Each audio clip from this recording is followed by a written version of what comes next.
Hey everybody, welcome back to Thingee's Tech Talk, where we talk about all things tech. I'm Jeff Bromley, And I'm Rob Barra. and today we are going to talk about whole home audio. Yes, one of my absolute favorite things. My wife hates it. I love it. It's listening to music so loud that you can feel it and bringing it to all sorts of rooms in your house. There's lots of new devices that are out there, as anyone that's been paying any bit of attention to what Jeff and I have been talking about for the last couple of years.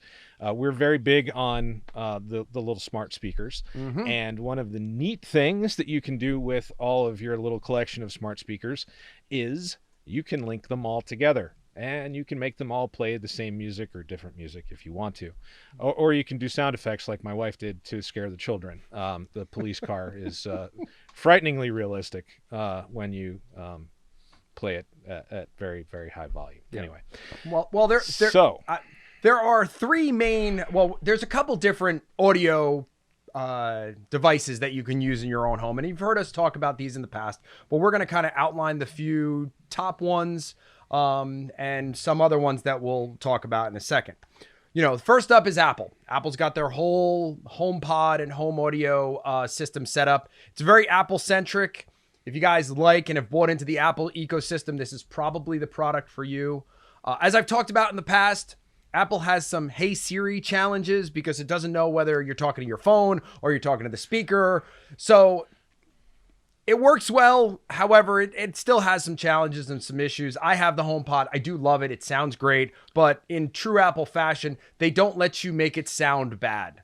So they basically get you to about 85% of volume and then they cap you off. So you're like, if you want it to go to 11, it's not happening on an Apple product.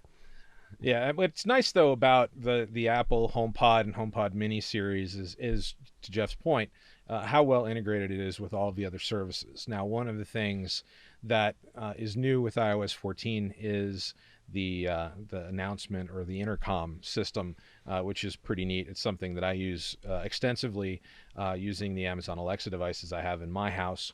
We'll get into that in just a minute, but it brings that ability to sort of, unify the house, like the olden days when you go to, I don't remember, sometime in the 70s, it was a cool thing to like put intercoms in people's houses. And, when I was a kid, I remember going around and goofing around with people's intercoms. So it's nice to have functionality like that, let people know, hey, it's time to get up. Hey, it's time for breakfast. Hey, it's time for dinner. Rather than texting or calling or God forbid, actually having to walk around your house. It's a good thing to be able to use those things. And to Jeff's point, integrates nicely with some of the streaming services like Apple Music. It's all sort of out of the box with the Apple ecosystem. Easy to use, simple, straightforward, like everything. But you have to have made that investment in the Apple ecosystem. That's correct. If you don't have an Apple ID, and it's not really going to do much. So with that, go ahead. Go ahead. Well, I was going to say the other smart speaker that, of course, has a ton of market share at this point is the Amazon Alexa platform. They're have been aggressively pricing those devices and actually doing a very nice job iterating the hardware. Between adding screens with the Echo Show line of things, having nice looking devices, it kind of changed from kind of looking like a hockey puck to now it kind of looks like the HomePod Mini, where it looks, like golf ball sized and it's a little bit bigger, but, spherical, good sounding speakers and that sort of thing. It's becoming more of that whole home audio device, which is interesting because Amazon early on partnered with what is really considered, the high end of the whole home audio, which is Sonos. And Sonos had implemented special devices that had Amazon Alexa as a flagship feature. What's interesting about it is that they did that, and Amazon, of course, being Amazon and doing the things that they do, they decided to start implementing whole home grouped speakers using a pair as a stereo pair. A lot of the key features that Sonos had a monopoly on. So it kind of became a co-opetition sort of thing between those two. Personally, in my house, I have a combination of Alexa and Sonos. I have Sonos on my television. I have Sonos speakers around the house. There's some that you can bring outside and still work through the wireless system. Their app is great, and what's interesting about it, we're going to talk about streaming services in a second. It supports all of the major streaming services and even allows you to play your own personal music library.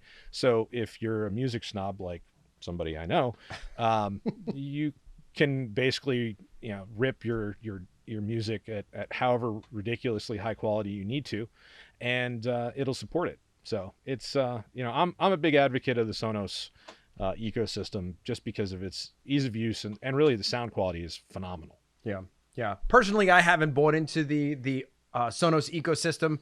I have Alexa around my house primarily. I bought into the Apple AirPlay. I think before even Sonos started to come out.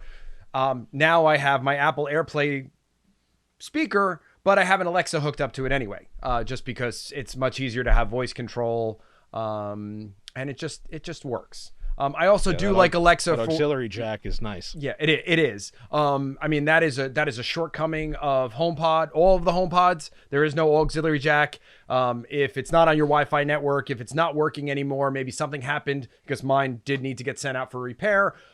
There's no other way to use this. So it's a little bit limiting. I know that the Sonos has auxiliary inputs on it. So does the Alexa. So does my Bose AirPlay speaker. So it is nice to give it future life if you decide to move away from the Apple ecosystem.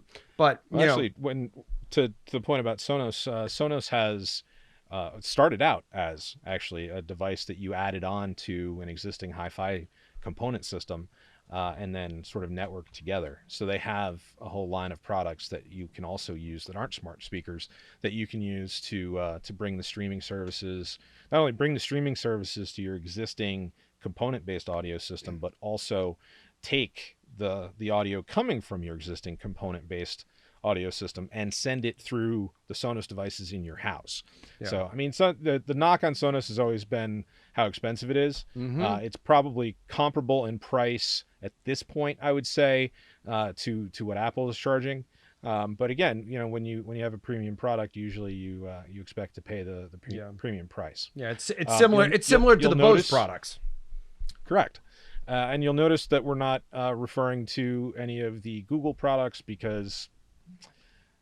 Yeah, exactly. And last but not least of the home audio equipment that we're going to just barely touch on is what we'll call the components and equipment for the home audio enthusiast, or even on the cusp of audiophile. Yes. Well, if you want to go into that realm, you're better off at this point, honestly, going and looking at thrift stores and things like that. You'd be amazed at what people are throwing out these days. Jeff, I know you were still lamenting the loss of your grandfather's acoustic research speakers from back in the day. I love my 30-some-year-old Klipsch Heresy 2s that I have under my desk that sound amazing. I've got them hooked up to my turntable, but I don't personally feel qualified to talk about audiophile equipment. I don't have $90,000 in my audio gear yet. If you'd like to help make that happen for us, please give us a call. We are happy to do whatever we need to do to accomplish that. But anyhow, that's it for this episode of Thingee's Tech Talk. Tune in again next week. We're going to continue this discussion and talk a little bit more about streaming services and which ones are right for you. But that's all for this one. For this episode of Thingee's Tech Talk, I'm Rob Barra. And I'm Jeff Bromley. Thanks for watching. Stay safe.